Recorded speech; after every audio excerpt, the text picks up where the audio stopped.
Dans cette vidéo, je vais vous présenter différents moyens de connexion filaire, c'est-à-dire des façons de connecter les équipements informatiques par l'intermédiaire d'un fil. On parlera de la fibre optique, de la liaison Ethernet, des boîtiers CPL et aussi de l'USB.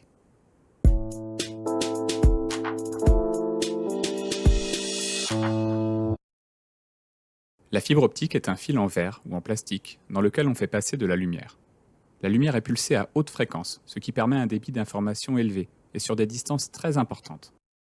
Tout l'Internet mondial repose sur un réseau de fibres optiques sous-marines qui permettent de faire circuler les données entre les continents et entre les pays. En France, Internet s'est mis en place dans les années 90 en utilisant le réseau téléphonique de l'époque, qui était constitué de fils de cuivre. C'est ce qu'on appelle la liaison ADSL, qui offre un débit de connexion très limité. Petit à petit, les fournisseurs d'accès à Internet, comme Orange, SFR, Free ou Bouygues, ont remplacé ces fils de cuivre par des fibres optiques, ce qui améliore considérablement le débit de données. Si vous êtes raccordé à la fibre, votre box possède ce type de branchement. Les données circulent alors jusqu'au data center de votre fournisseur d'accès à Internet, en passant par des poteaux téléphoniques que nous voyons dans le paysage, ou bien par des liaisons enterrées. Dans chaque quartier, on trouve dans la rue un point de mutualisation. C'est une armoire qui regroupe les connexions des habitants du quartier. Les données circulent ensuite jusqu'à un nœud de raccordement, un bâtiment dans lequel convergent toutes les lignes d'une même ville.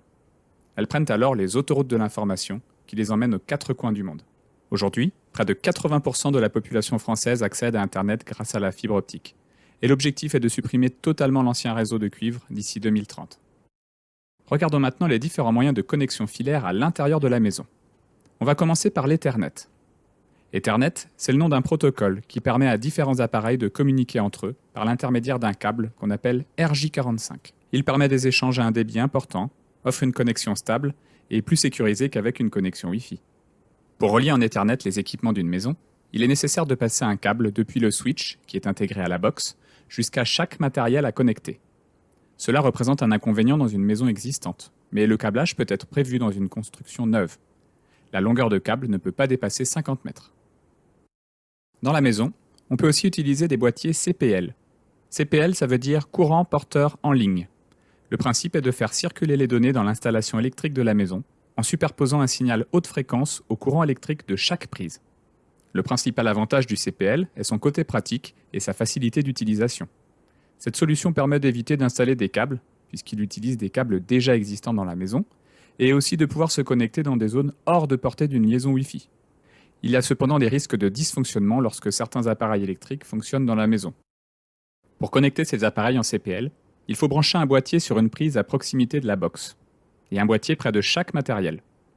On relie le premier boîtier à la box grâce à un câble Ethernet, puis on relie tous les autres boîtiers CPL aux appareils, là aussi avec un câble Ethernet. Si par exemple je veux jouer à la console au premier étage, le boîtier CPL de la chambre va superposer un signal au courant électrique. Les données vont passer par la prise de courant et circuler dans les câbles jusqu'au tableau électrique, qui distribue les autres pièces de la maison. Le boîtier CPL du salon va décoder le signal et le transmettre à la box. Les données vont aller vers Internet, où elles seront traitées, puis feront le même chemin en sens inverse pour revenir jusqu'à la console au premier étage. On ne peut pas terminer cette vidéo sans parler du câble USB, que nous utilisons tous les jours. Parmi ses avantages, il y a les débits, qui peuvent être très importants, jusqu'à 20 gigabits par seconde pour les ports les plus rapides.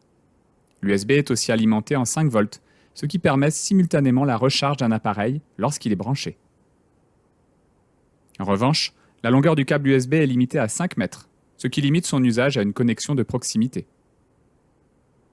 Il existe plusieurs types de connecteurs USB, l'USB-A, le plus répandu, le mini et micro USB pour les appareils plus compacts, et l'USB-C qui va petit à petit remplacer tous les autres formats grâce à sa rapidité et sa capacité à transmettre un courant plus important.